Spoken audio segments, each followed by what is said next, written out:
Абайдың қара сөздері 10-шы сөзі. Артымнан балам Құран оқысын десең, тірлікте өзіңнен жақсылық қылған кісің көп болса, кім Құран оқымайды? Егер жаманшылықты көп қылған болсаң, балаңның оқыған Құраны сені неге жеткізеді? Тірлікте өзіне өзін қылмаған істі өлген соң саған балаң кәсіп қылып бере ала ма? Ахирет үшін бала тілегенін, балам жасында өлсін дегенін. Егерде ер жетсін десең, өзі ер жетіп, ата-анасын тұзақтан құтқарарлық бала қазақтан туа ма екен? Ондай баланы сендей әке, сенің еліңдей ел асырап өсірмек пе екен? Қартайғанда асырасын десең, о да бір бос сөз. Әуелі өзің қаруын қайтарлық қартаюға жетемісің, жоқ па? Екінші, балаң мейірімді болып, асырарлық болып туа ма, жоқ па?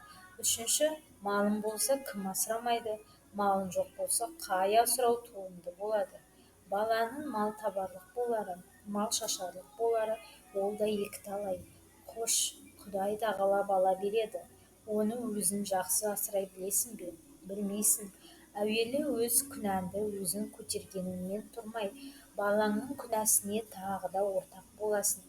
Әуелі балаңды өзің алдайсың. Әне, оны берем, міне, мұны берем деп, басында балаңды алдағанына бір мәз боласың.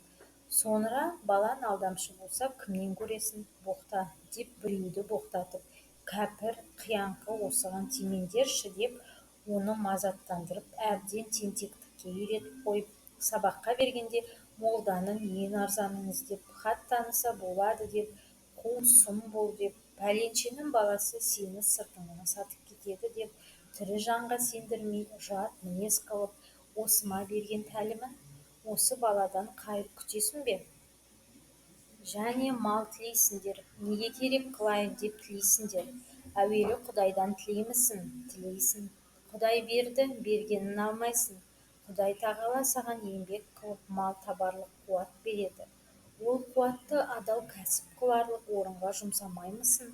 Жұмсамайсың. Ол қуатты орнын тауып сарып қыларды білерлік ғылым берді. Оны оқымайсың. Ол ғылымды оқыса, ұғарлық ақыл берді. Қайда жібергеніңді кім біледі? Ерінбей еңбек қылса, түңілмей іздесе, орнын тауып істесе, кім бай болмайды? Оның саған керегі жоқ. Сенікі біреуден қорқытып алсаң, біреуден жалынып алсаң, біреуден алдап алсаң болғаны. Іздегенің сол. Бұл Құдайдан тілеген емес, бұл абыройын арын сатып, адам жаулағандық, тіленшілік. Қош, сөйтіп жүріп ақ мал таптың, байыдың. Сол малды сарып қылып ғылым табу керек. Өзің таба алмасаң, балаң тапсын. Ғылымсыз ахирет те жоқ, дүние де жоқ. Ғылымсыз оқыған намаз, тұтқан ораза, қылған хаж. Ешбір ғибадат орнына бармайды. Ешбір қазақ көрмедім, малды иттікпен тапса да, адамшылықпен жұмсаған.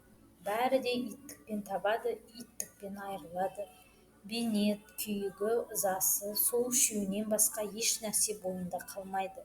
Барында баймын деп мақтанады, жоғында маған да баяғыда мал бітіп еді деп мақтанады. Кедей болған соң тағы қайыршылыққа түседі.